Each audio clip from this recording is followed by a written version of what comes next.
ये जो इंडिया है ना, यहां पर अब यूपी के एंटी लव जिहाद ऑर्डिनेंस और देश के कानून की सीधी टक्कर होने जा रही है. A direct battle between the Uttar Pradesh ordinance on the so-called love jihad and the law of the land is about to unfold, and we, the public, must pay attention and inform ourselves about this, because at stake are some of our basic rights: our right to choose a life partner, our right to life and liberty.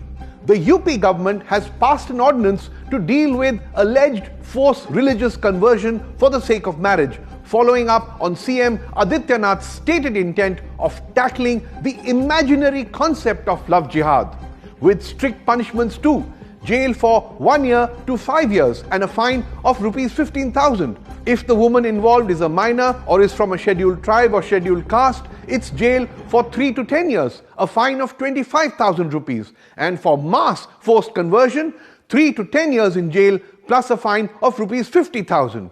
But even as the Adityanath government lists out these punishments, the fact is that the highest court of law in Uttar Pradesh, the Allahabad High Court itself, does not agree with the UP government. Now this could confuse some of us, because just a few days ago, Yogi Adityanath referred to another Allahabad High Court ruling while announcing and justifying his plan of passing an anti-love jihad law. In that ruling, made in September 2020, a single judge bench had said that religious conversion in an interfaith marriage was not acceptable.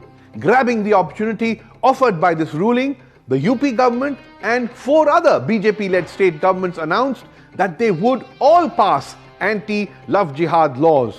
But in fact, on 11th November, a 2-judge Allahabad High Court bench said that the High Court's September ruling was bad in law, meaning it was wrong.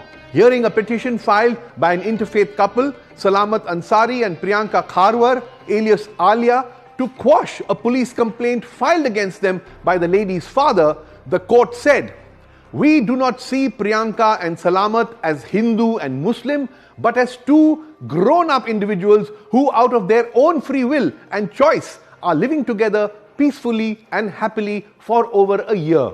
The court added, if this right to choose a partner is denied, it would affect a person's right to life and personal liberty, which is guaranteed under Article 21 of India's Constitution. Pay close attention to the Allahabad High Court ruling, because it systematically tells us how wrong, how unlawful, how unconstitutional the Uttar Pradesh love jihad ordinance is. Here's another crucial line from its judgment.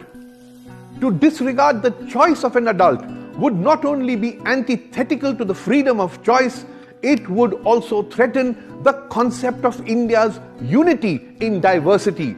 The judgment says in clear terms, neither any individual, nor a family, nor even the state can object to 2 adults choosing to live together. And finally, and most importantly, the Allahabad High Court says, since Priyanka was undisputedly an adult, she could legally make her own decisions, including choosing to convert to Islam, meaning not even Yogi Adityanath ki sarkar, nor any anti-love jihad vigilante groups, not even Priyanka's father could stop her. When the UP government, arguing in favor of the woman's father, referred to the High Court's September ruling that conversion only for the sake of marriage was not acceptable, the Allahabad High Court, as I mentioned a bit earlier, categorically dismissed that ruling as bad in law, wrong. It even cited the Supreme Court's 2018 judgment in the Hadia case, where it had upheld Hadia's conversion and interfaith marriage. Simply put, the Allahabad High Court ruling leaves the UP government's anti-love jihad ordinance with no legal legs to stand on. So, should the Adityanath government stop, reconsider and withdraw its ordinance, since it relies on a flawed and incorrect court ruling? Yes, it should. But will it? It seems unlikely. Let's examine a few more troubling key details of this ordinance. Here is one. The onus of proving that the conversion was not forcible, was not done by deceit, not done solely for marriage, will rest on the person who converted. What does this mean? Imagine an interfaith couple, Muslim boy, Hindu girl, or a Hindu boy, Muslim girl, any such couple. Now, thanks to the ordinance, anyone from family to anti-love jihad vigilantes to the local administration itself can make a completely frivolous charge of forcible conversion, and an over-enthusiastic police trying to please its political bosses can file a case and arrest the couple claiming forcible conversion and then sit back as the couple try to prove that it wasn't forcible. Does it sound fair? No, but that's the whole point. The ordinance is not meant to be fair, and that is what is already happening on the ground with several interfaith marriages. They are being harassed, they are being traumatized. Now here's another troubling detail from the ordinance. Anyone wanting to convert for the sake of marriage would have to give a 2-month advance notice to the local district magistrate or face a fine plus 3 years in jail. Now what does that actually mean? It just makes an interfaith couple highly vulnerable for those 2 months. 2 months during which time anyone from family to panchayats to anti-love jihad goons who can pressure, intimidate, even physically attack this interfaith couple, traumatize them into giving in and ending their relationship. Again, does this sound fair?